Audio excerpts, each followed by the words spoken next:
کوخ آرزو، آرزو کا محل، بیا کہ قصر عمل سخت سست بنیاد است. بیار باده که بنیاد عمر برباد است. آجا کیونکہ تمناؤں کا محل بہت کمزور بنیاد کا ہے. شراب لے آ کیونکہ عمر کی بنیاد ہوا پر قائم ہے. یعنی زندگی عارضی ہے، اور اس کے ساتھ جو ہماری امیدیں وابستہ ہوتی ہیں، ان امیدوں اور تمناؤں کا محل بہت عارضی اور ناپائیدار ہے. غلام ہمت عالم کے زیر چرخ کبود، ز ہرچ رنگ تعلق پذیرد آزاد است. میں اس شخص کی ہمت کا غلام ہوں جو نیلے آسمان تلے ہر اس چیز سے آزاد ہے جو تعلق قبول کرے. حافظ شیرازی رحمۃ اللہ علیہ فرماتے ہیں کہ میں ایسے شخص کی ہمت کا غلام ہوں جو اس دنیا میں رہتے ہوئے بھی اس کی رنگینی اور اس کے رنگوں کے ساتھ وابستہ نہیں ہوتا، اور وہ آزاد رہتا ہے، کسی قسم کا کوئی رنگ، کوئی تعلق قبول نہیں کرتا. چه گویمت که به میخانه دوش مست و خراب، سروش عالم غیبم چه مژده ها داد است. میں تجھے کیا بتاؤں کہ کل رات مست و خراب حالت میں عالم غیب کے فرشتے نے مجھے کیا خوشخبریاں دی ہیں. میں آپ کو کیا بتاؤں کہ کل رات عالم غیب کے ایک فرشتے نے میرے ساتھ کیا کیا باتیں کی اور مجھے کیا کیا خوشخبریاں دی ہیں.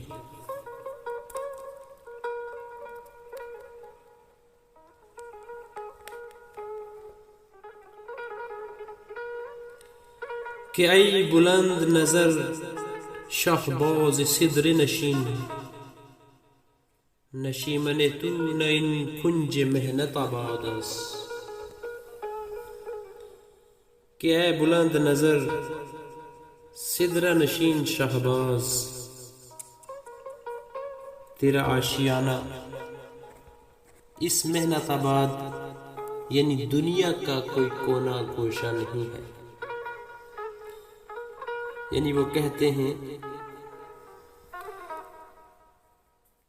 کہ انسان سدرۃ المنتہا تک پہنچا جہاں فرشتوں کے بھی پر جلتے ہیں.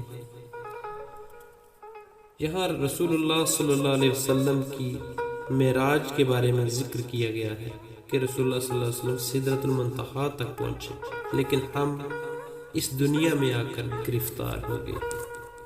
اے انسان تو بلند نظر ہے، تو سدرہ نشین ہے، تو شہباز ہے، تیرا ٹھکانہ، تیرا مقام یہ دنیا نہیں ہے.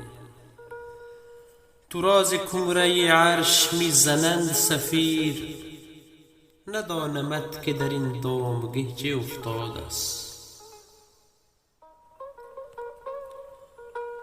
تجھے تو عرش کے کنگرے سے آوازیں دے رہے ہیں، تجھے تو عرش کی بلندی سے آوازیں دی جا رہی ہیں. معلوم نہیں تو اس جال میں کیوں پھنسا ہوا ہے. یعنی آسمان سے بھی یہ آوازیں آتی ہیں کہ انسان تو کس جال میں جا کے پھنس گیا ہے اس دنیا میں. جو تیرا ٹھکانہ نہیں تھا۔ نصیحتی کنمت یادگیر در عمل آر، کہ ان حدیث ز پیر طریقتم یاد است۔ میں تجھے نصیحت کرتا ہوں، یاد کر لے اور عمل کر، اس لیے کہ یہ بات مجھے میرے مرشد میرے پیر طریقت نے بتائی ہے۔ یعنی حافظ شیرازی رحمۃ اللہ علیہ فرماتے ہیں کہ میں آپ کو ایک نصیحت کرتا ہوں،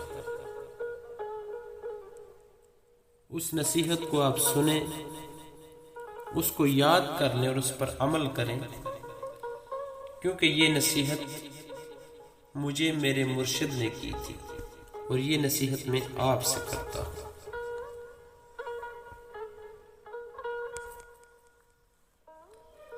غم جهان مخور و پند من مبر از یاد،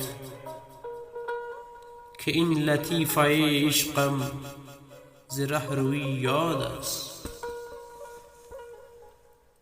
دنیا کا غم نہ کر اور میری نصیحت نہ بھلا، اس لیے کہ ایک سالک کے عشق کا یہ لطیفہ مجھے یاد ہے۔ یعنی جو نصیحت میں تجھے کرنے جا رہا ہوں وہ یہ ہے کہ دنیا کا غم نہ کھا اور اس نصیحت کو یاد رکھ، اس کو کبھی نہ بھلا، کیونکہ یہ اس شخص کی نصیحت ہے جو سالک ہے اس راستے کا، یعنی عشق کے راستے کا سالک ہے، اس کی نصیحت ہے۔ رضا بداده بده وز جبین گیره بگشا، که بر من و تو در اختیار نگشاد است۔ ملے ہوئے پر راضی ہو جا اور پیشانی سے گرا کھول، اس لیے کہ مجھ اور تجھ پر اختیار کا دروازہ نہیں کھلا ہے۔ نصیحت یہ کرتے ہیں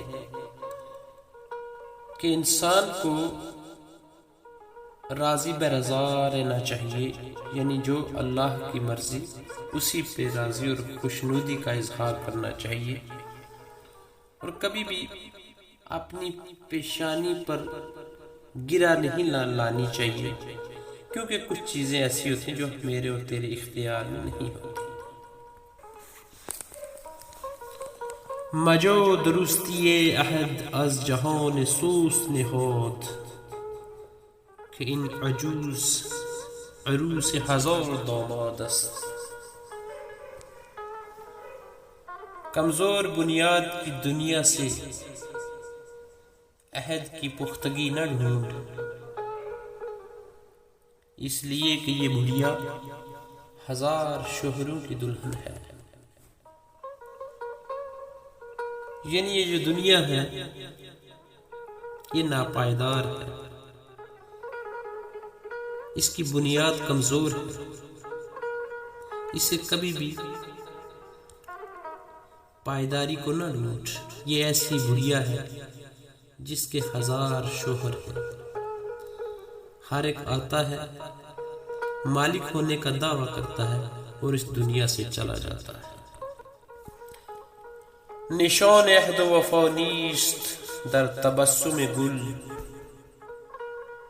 بنال بلبل بے دل کی جای فریاد است۔ پھول کی مسکراہٹ میں مہر و وفا کا نشان نہیں ہے۔ اے بے دل و مسکین بلبل نالہ کر، کیونکہ فریاد کا مقام ہے۔ یعنی اس دنیا میں کہیں بھی آپ کو عہد و وفا اور محبت نہیں ملے گی، اس لیے عاشق کو کہتے ہیں کہ تو نالہ و فریاد کر، کیونکہ یہ فریاد کی جگہ ہے، فریاد کا مقام ہے۔ حسد چیمی بری ای سوست نظم بر حافظ، قبول خاطر و لطف سخن خدا داد است۔ اے کمزور نظم کہنے والے، حافظ پر کیا حسد کرتا ہے؟ طبیعت کی پسندیدگی، مقبولیت، کلام کا لطف، اور یہ جو لطیف کلام ہے یہ خدا داد چیز ہے۔ یعنی حافظ شیرازی کی شاعری کے ساتھ تو حسد کیوں کرتا ہے؟ اگر حافظ کو قبول خاطر نصیب ہوا ہے، لطف سخن ہے، اس کے کلام میں مٹھاس و شیرینی ہے، یہ تو خدا داد نعمت ہے، اور جو خدا داد نعمت ہوتی ہے اس کے ساتھ حسد نہیں کیا جاتا۔ اور حافظ کے پاس جو کچھ ہے، اس کے کلام میں جو پختگی، جاذبیت اور لطف